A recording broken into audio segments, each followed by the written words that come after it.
Good evening and welcome to the show. Today is the Hope Overload. I will discuss why my analysis on Pompeo 2024 is a real possibility. That comes after he tweets out a countdown for the next presidential election.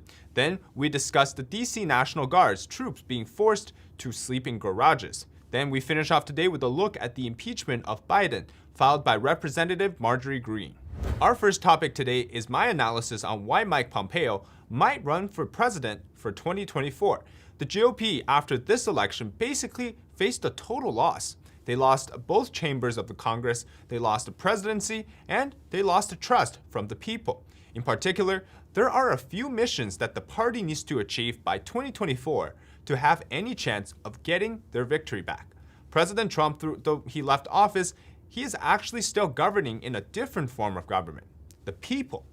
Soon, by the actions of Biden, more people will realize how great it was under Trump. I am not discrediting the fact that Trump 2024 is a very big possibility, or in fact, it could be Trump-Pompeo 2024, but what I want to say is these 4 years is the revenge for what they did to Trump. But there is a reason. If they actually impeach Trump and convict him of some charges on crimes, then he won't be able to run for office again. Let's talk about the first mission for the GOP. They need to establish a House and Senate majority by 2022 during the midterm primary election. During this November's election, the GOP was slated to win the Senate majority and at least hold Biden accountable in his decisions. However, due to the series of backstabbing against Trump and the manipulation in the votes, the GOP lost majority in both chambers. During the midterm election in 2022, the GOP needs a clear direction as to who they want in and who they want out. And I am afraid it isn't even up to the politicians themselves anymore. It's going to be up to the people who vote. Those who backstab Trump can be expected to take a hit at the polls. As Lou Dobbs tweets, the backstabbing may lead to the formation of a Patriot Party. I will go deeper on this later. That leads me to the second mission. The Senate GOP needs new leadership. There is no question about it. Mitch McConnell has shown he is not capable of leading the GOP in the Senate.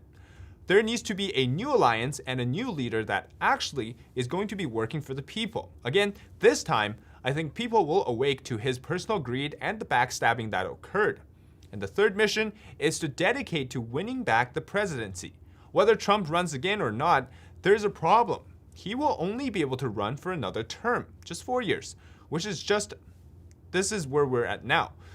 In the GOP caucus, there actually doesn't seem to be any strong leadership that can cover the entire country. Let me quickly list a few. We might have Ted Cruz, who ran back in 2016. We have Josh Hawley, but maybe too young. We have some calling for Governor DeSantis of Florida to run, possible. But these, all compared to Trump, don't seem to have that much popularity and charisma. So the GOP has to choose somebody who have shown that their actions really fit the support for the people. Because I highly doubt that anyone would make it very far unless they showed some serious dedications during the Trump's era. Because what has happened now is that the MAGA movement has taken and really awakened people to come to know what it means to be American. So really, this next election is going to be about revenging what they did to Trump. They need a strong candidate. So I think Mike Pompeo is actually the most fitting candidate to run. Here are a few reasons. First, Pompeo was, I believe, the earliest cabinet member to actually call and affirm that there will be a second term for Trump. It shows that he is truly dedicated to working with the president. President Trump tweeted that he praised Mike Pompeo after he came out with the support for the president. Pompeo has an extensive list of work history in Washington, most recently as Secretary of State, working for U.S. in international relationships, and as the highest cabinet member, he was previously the director of CIA and has experience with foreign intelligence. Before that, he served as a congressman from 2011 to 2017, representing Kansas. Pompeo graduated top of the class at West Point. He was at the rank of captain before he left the U.S. Army. So he is no stranger to Washington, but what made him different was actually his stance on China. I believe Pompeo's policies align very well with that of Trump, both economically and politically. However, Pompeo is actually a clear-cut critic of China's human rights abuses and its related religious persecution against various religion groups. Pompeo openly criticized the CCP's many abuses against Xinjiang Uyghur Muslims, Tibetans, Buddhists, and Falun Gong practitioners. In fact, I think Pompeo might be the only person aside from Trump who is not scared to go against China on more than just economic wars. Pompeo, during his last few days as the state secretary, he had been tweeting out the slogan "America First" every morning. This idea isn't new. It's been around since at least World War II. It's the idea that America must be considered for its own sake of flourishing before helping other countries. This idea has been hidden for so long under the Obama and the Bush's administration that Americans seems to have forgotten what it means to be America first. Until Trump came out and decided to make America great again. So Pompeo using America first is the perfect campaign slogan to continue Trump's legacy and his journey. In this tweet, he says he will never stop fighting for the American people. What made me even more sure is his tweet here, counting down 1,384 days, which is in 4 years from now for the 2024 election. The second reason is how much Trump would support him. Pompeo is Trump's international handyman. He is the foreign diplomat, so Pompeo is what Trump's international policies really represent. Thus, I expect him to continue the same American first principles, leaving big organizations like the WHO, the Paris Agreement, and such, but I actually think he will be tougher on China than Trump was. The difference is that Pompeo has worked with at the intelligence bureaus, the military, and foreign relationship bureaus. He has actually more experience than Trump in these areas as well. But there's actually one more factor at play here. Politics is all about finding your opponent's scandals. Remember what they did to President Trump in 2016? Well, Pompeo has been all about being a family man and being religious, so he really doesn't have much to get attacked on, other than maybe his work history. But then again, in 4 years, at the current state we're going at, who knows if the Democrat will be too embarrassed to talk about their own work history or bring this country right now to ruins. The third reason is the support from Trump's era. Think about this. Trump in 4 years really dug out who were the swampy monsters and who were his loyal allies. It turns out, surprise, surprise, it were the younger guys and the girls that were the most loyal to him. Kayleigh McEnany, Christopher Miller, Ezra Cohen-Watnick, Kash Patel, Pompeo, all young in terms of age compared to the rest of the Washington. Now, this calls for renewal of energy and a generational change in political mindsets. So you can almost bet that if Trump endorses Pompeo, his entire administration, hard hitters like Defense Secretary Miller, the Pentagon, the administration side will also be helping Pompeo. This would actually be no different than Trump term 2 or term 3 or even 4. Now, I want to explain to you the under-the-table balance of power in the United States right now. Just after Trump left, we can already tell that there is an internal clash between two power bases. It used to be GOP versus the Democrats, but now it's actually the swamp versus the people. So let's talk about where we're at with the US climate for politics. States like Texas, Florida are going to be the power base for the new movement. Texas has shown repeatedly, just within the last few months, that they will not stand for any attempt by the Biden administration to rob the Texans. Just today, Attorney General for Texas, Ken Paxton, tweeted that he will not stand to any wrongdoings by the Biden administration. Same with Florida. Governor DeSantis has shown that he will not stand against attacks on the Floridians. Trump has now made Florida his home base, and Texas is where all the military power will come in. Let me talk about why. We know this election, most likely they tried very hard to take down Florida, as it is a swing state. Despite the manipulation, they still couldn't flip it blue. This just shows you how deep the support for Trump is down there. President Trump has been reportedly thinking about starting the Patriot Party. So if that actually happens, there will be a three-party system in the US. Now, this power formation from the southern states for we the people is going up against a corrupted Washington. If so, this will form a new age. Now, why does it matter to have a balance of power right now? Because we saw so much happen because of rhinos and backstabbing than actually Democrats themselves making it hard for Trump. Those in the GOP who support Trump, though, will likely migrate to the Patriot Party or whatever the party name is, not even considering that 80 million Americans will be voting for the Patriot Party. This is why Politico reported that the GOP is anticipating Ivanka Trump running for Florida in Congress. Now imagine if Pompeo, Ivanka Trump was a real deal in 2024. That would crush anyone else who wants to win in the primaries. So whether it's a Patriot Party or the GOP in 2022 and then in 2024, they better have a plan to back up the majority. Now, let's address the elephant in the room. This is all on the ground that the next two elections are actually going to be carried out without the F word. Now, in 4 years, we most likely will not have the virus anymore, and thus mail-in ballot cheating won't be a thing. Or maybe it's still there, who knows. So they will be a lot more careful with how they cheat. But this also means if Pompeo really plans to run, using the evidence and the intelligence they have gathered, they must have a plan ready. So only if elections are really going to happen without cheating, because otherwise, well, goodbye. As well, top Trump advisor and former spokesperson Jason Miller says Trump has a number of goals over the next couple of years, winning back the House and the Senate for Republicans in 2022 to make sure that they can stop the Democratic craziness. Before we go on, if you enjoy the content, make sure to subscribe to the channel and like this video.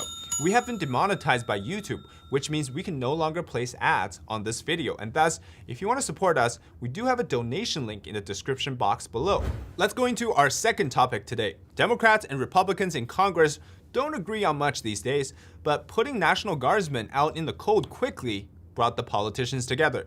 Thousands of Guardsmen who have been protecting the Capitol complex for more than 2 weeks since January 6th were told yesterday by the U.S. Capitol Police to pack up and move out of the area they were guarding. The Guardsmen were sleeping and resting at various points around the U.S. Capitol, including in congressional office facilities and the Capitol Visitor Center. The removal order meant retreating into nearby cold, unheated parking spaces and elsewhere outside whenever Guardsmen took breaks from their 12-hour duties. Many faced the cold night in facilities without adequate heating, electrical outlets, internet reception, or even bathrooms. The words of the Guardsmen's polite spread quickly in the early evening thanks to in part to a news story in Politico, with multiple members of Congress registering their concern and springing into action. The USCP are under the direct control of congressional leaders, including Senate Majority Leader Chuck Schumer and Speaker of the House Nancy Pelosi. Senator Tammy Duckworth, an Iraq war veteran who lost both legs when a rocket-propelled grenade struck the U.S. Army helicopter she was piloting, tweeted this: "Unreal. I can't believe that the same brave service members we've been asking to protect our Capitol and our Constitution these last 2 weeks would be unceremoniously ordered to vacate the building. I am demanding answers ASAP. They can use my office." Troops were asked back into the warmer areas, including the office and the indoor spaces. Representative Madison Hawthorne delivered pizza to troops in the garage in a tweet. Duckworth wasn't alone. House Minority Leader Kevin McCarthy went into action as soon as he heard of the order to the Guardsmen. At 9:40 p.m., he tweeted a photo of the troops in a parking garage and asked Speaker Pelosi and Majority Leader Schumer, why are American troops who are tasked with keeping security at the Capitol being forced to sleep in a parking lot? They deserve to be treated with respect, and we deserve answers. As well, Representative Alexandria Ocasio-Cortez, AOC, tweeted, "Yeah, this is not okay. My office is free this week to any service members who would like to use it for a break or take a nap on the couch. We'll stock up on snacks for you all too." Florida Governor Ron DeSantis recalled the National Guardsmen back to Florida following this event. Same with, as well as Governor Greg Abbott of Texas also recalled their own troops as well. President Trump has supposedly allowed troops to use the Trump Hotel nearby. It's impeachment season, I guess. Let's talk about it. Our last topic today.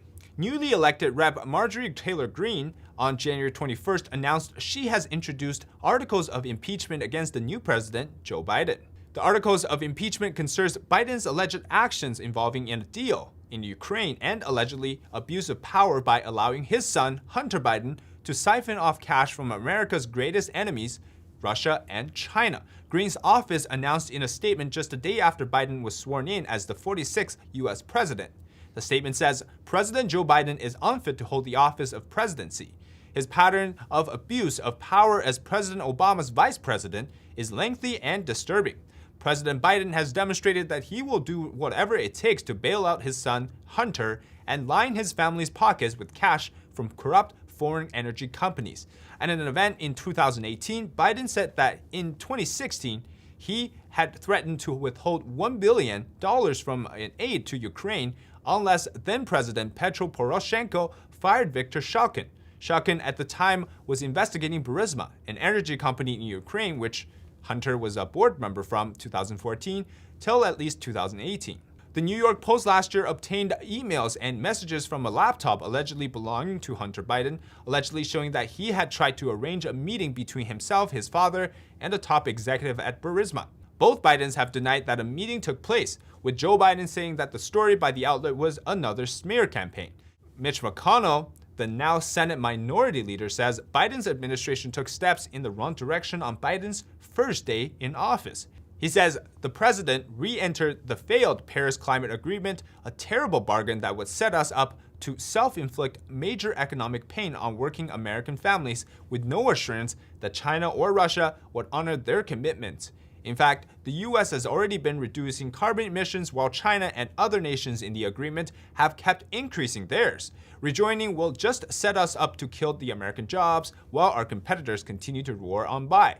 He also says the president also unilaterally canceled the Keystone XL pipeline.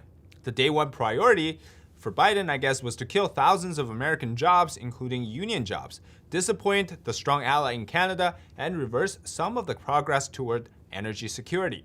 This is a project that the Liberal Canadian government and the Prime Minister Trudeau support, an investment in North American energy. Even the Obama State Department concluded it would not harm the climate.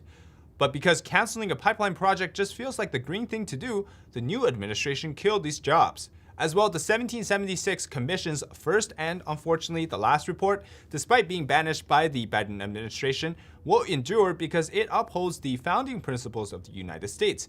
In one of his first actions as president, Joe Biden dissolved the 1776 Commission and tossed out what's known as the 1776 Report just 2 days after its publication.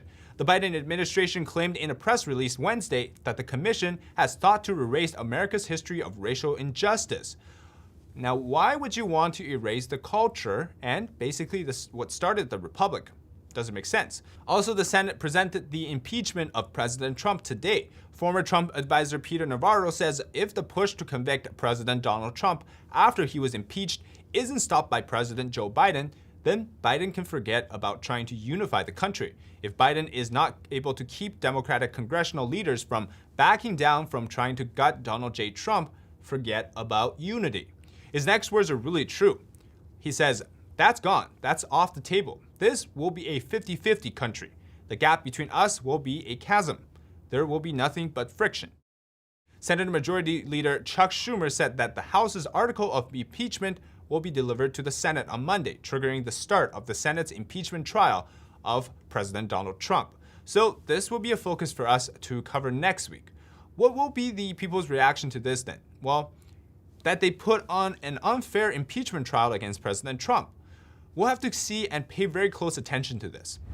And that is it for today. I hope you have a wonderful evening. Before we go, YouTube has unfortunately decided to demonetize our channel, which means we will no longer have advertisement on this channel and cannot receive any donations via the super chat.